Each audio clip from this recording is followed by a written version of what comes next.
honestly feel like she needs to be signed because, like, she just brings the best out of, like, everyone. Like, it's hard to have someone that can bring out that potential in you and push you to be better. Like, after my first Shimmer weekend, I wrestled her and Heidi Lovelace, who is now Ruby Soho.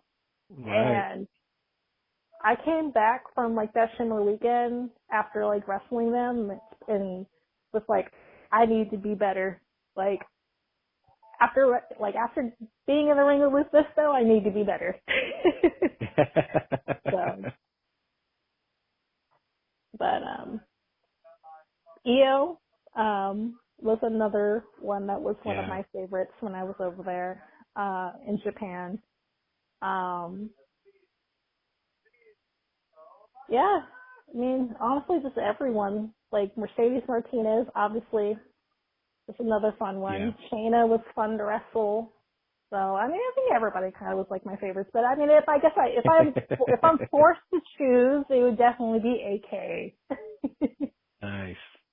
Yeah. Now, when it comes to the crowds of America and Japan, obviously they're very different in how they consume and how they react to pro wrestling.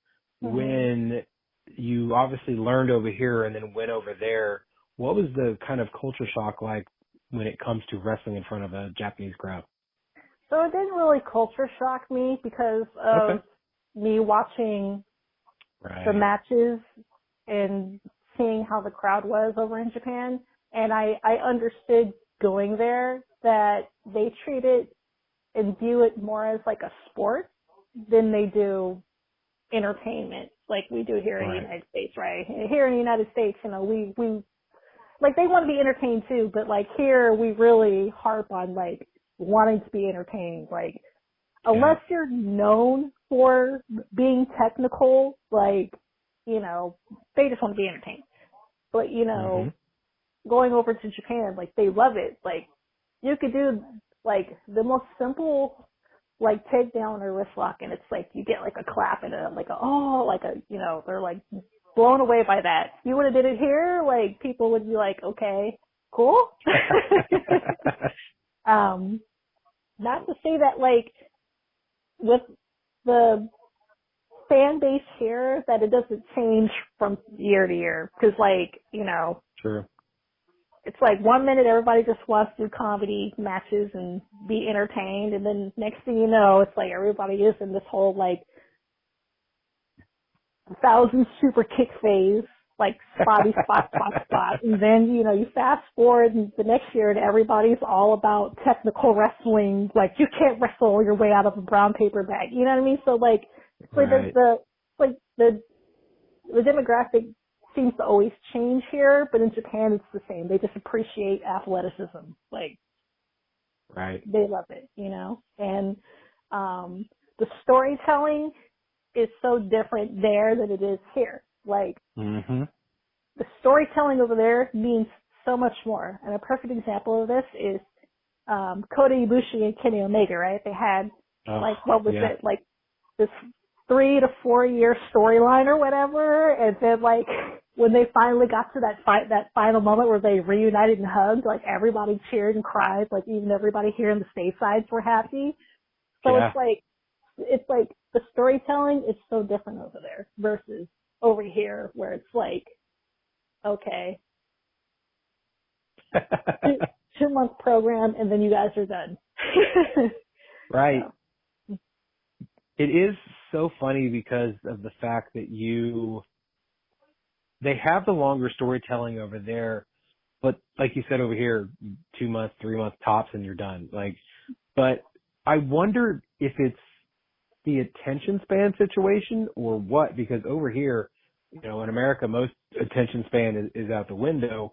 That's why you can do like 6 Canadian destroyers in a match and no one remembers that you did 6. They were just like, oh, high spot after high spot. That was so awesome. But like you said over there.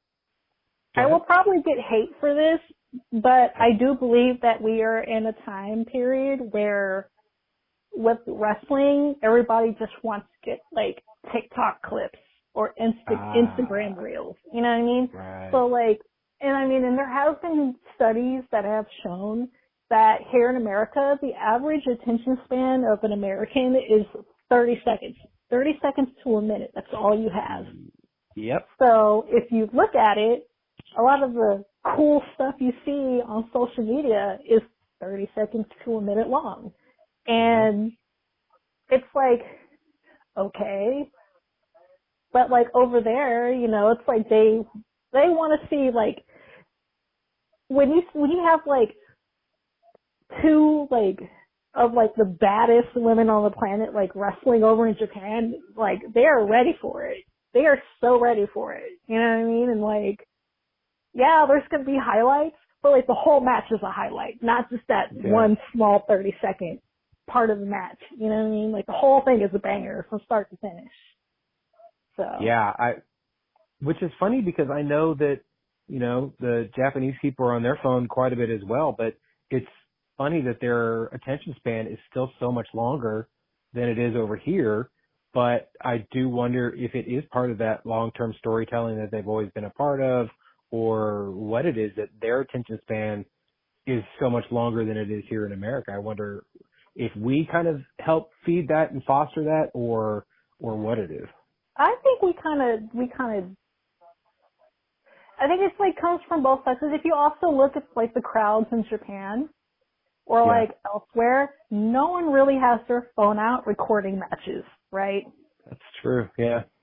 Here in the United States, everything needs to be documented via the cell phone, right?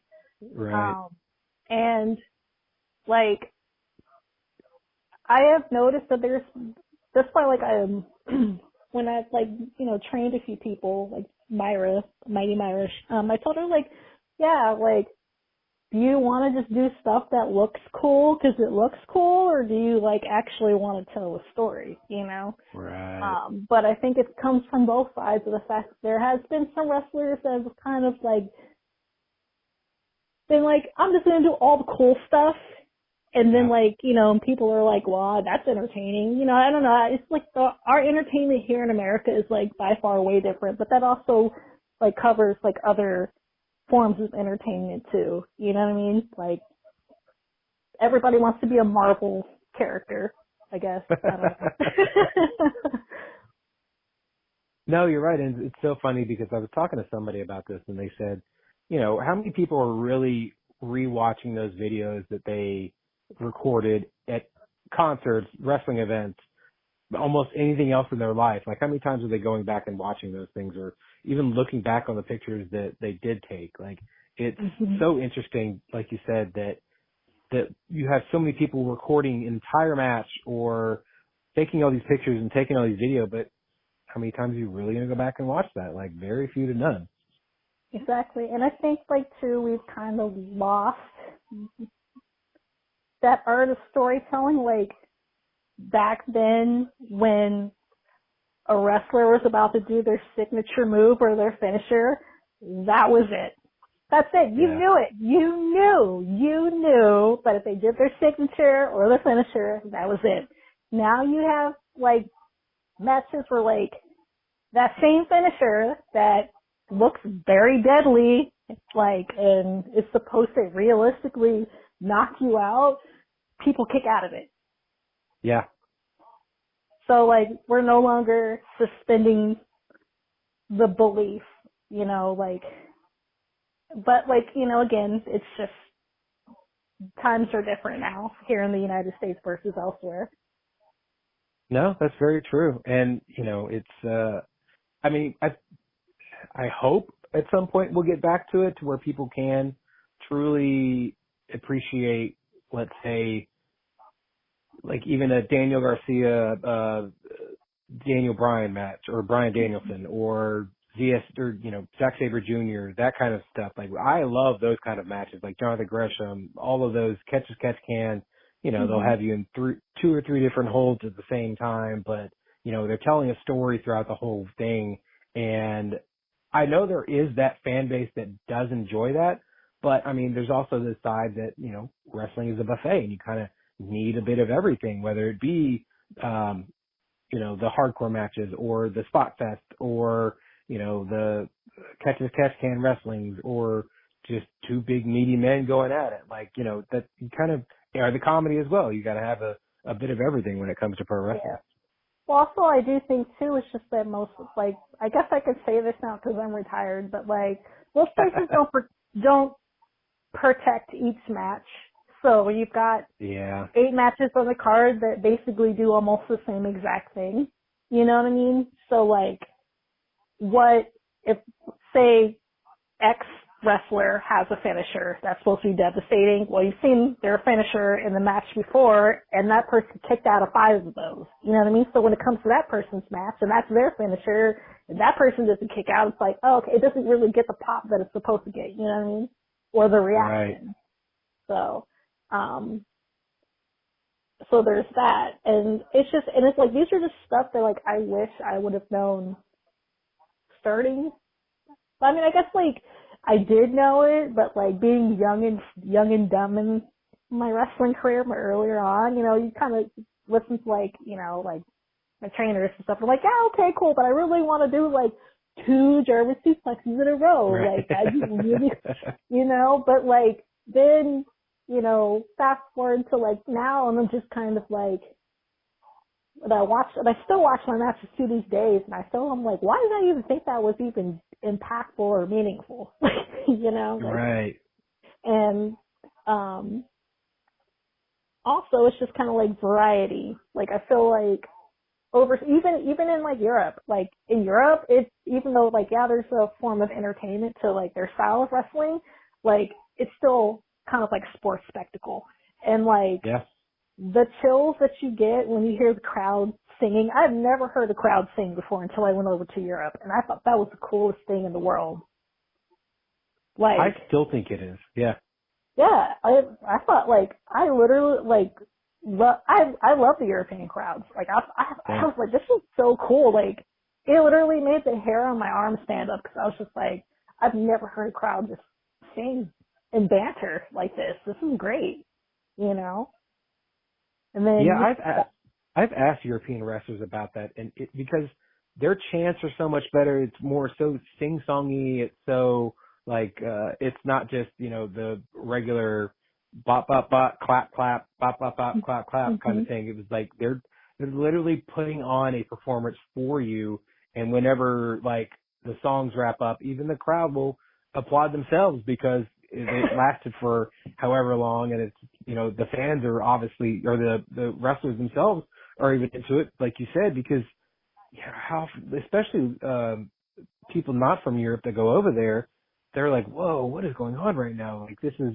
absolutely crazy. Because in America, we are very boring when it comes to our chants, and they, unless it's something stupid, which is always hilarious to hear something like toilet seat chanted at a wrestling show, but they make the songs out of it, and it's so much better. And I will always love that, and I hope one day to catch a live wrestling show in Europe just for that reason. Definitely. Well, because I also think too that like they know it's wrestling. They're just there to have a good time and watch wrestling. Versus like here, I feel like there's way entirely too many people that want to overanalyze wrestling, and be a wrestling expert and critic. And like when I first started, my whole excuse was like, oh, unless you do what we do, like you have no room to talk about it. But like now I'm just like, your opinion is your opinion, but at the same time, it's just kind of like, you can't just enjoy something for what it is, Like it got to where like I had to stop going on social media after shows because it was like more negative than it was positive. When I would sit here and like read some of like the comments, like whether it be my match or like a friend's match or whatever, it's just like, why can't you just enjoy wrestling for what it is? Like, what really made me mad was there was a match it was like a student match, right? And the 2 girls go out there and they wrestle. And then there's like this super hardcore fan, right? And he just completely like trashes the match. And it's like, they were announced as students. It's a student showcase. They're still learning their craft. can you enjoy it for what it is and appreciate that they're out here putting themselves out